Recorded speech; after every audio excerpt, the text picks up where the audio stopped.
So with Mick Schumacher having not entered into talks with Haas about a new contract, and having only just recently randomly started to follow Alpine CEO Laurent Rossi on Instagram, all the talk and signs point towards the German leaving Haas at the end of this season to take the vacant seat alongside Esteban Ocon at Alpine next year. I've done another video on this which I'll leave a link to in the description, but more news that's recently been revealed basically confirms that this move is getting even closer, and it leaves Daniel Ricciardo in an even trickier spot. Now before I discuss why, if you enjoyed the video make sure to leave a like, and also subscribe for more Formula 1 content, and you can follow me on Twitter at James_Formula1, and there'll be a link in the description.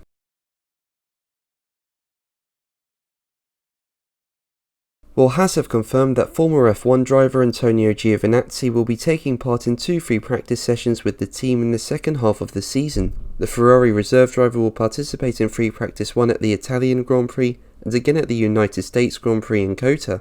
Now obviously Giovinazzi is no stranger to F1, having competed in the sport with Alfa Romeo between 2019 and 2021, but after losing his seat at the end of last year, he spent 2022 racing in Formula E. However, at the request of Ferrari, he's been given a chance to return to F1 machinery for these practice sessions, and he's very familiar with the Haas, with the Italian having had 7 free practice 1 sessions with the team back in 2017 driving the VF17. In a statement, Haas team boss Gunther Steiner said, "We're happy to welcome Antonio Giovinazzi back to the team for the 2 FP1 outings.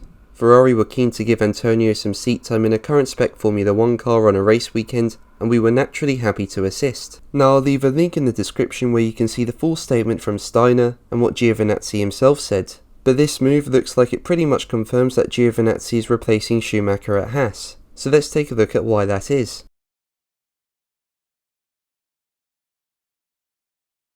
So it all comes down to this new role involving young drivers taking part in practice sessions. With there being a lack of opportunities to drive F1 cars, the new rule increases chances for rookies, with it now mandatory for a team to give them an outing in FP1 on at least 2 occasions. But that means each team must use a driver who started no more than 2 Grand Prix, and they can either use the same driver twice, or 2 different drivers for 1 session each if they prefer.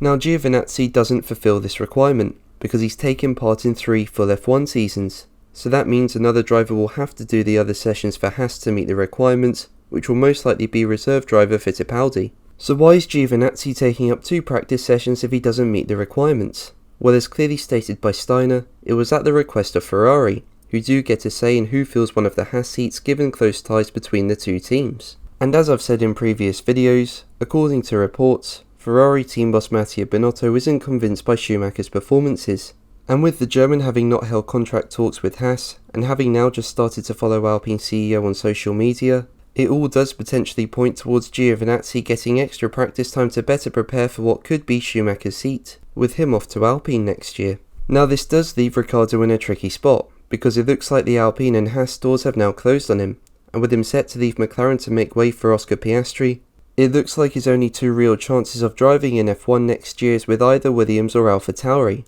and it ain't going to be with AlphaTauri, given he's won several races with Red Bull, and going to its junior team after all these years could be embarrassing for him.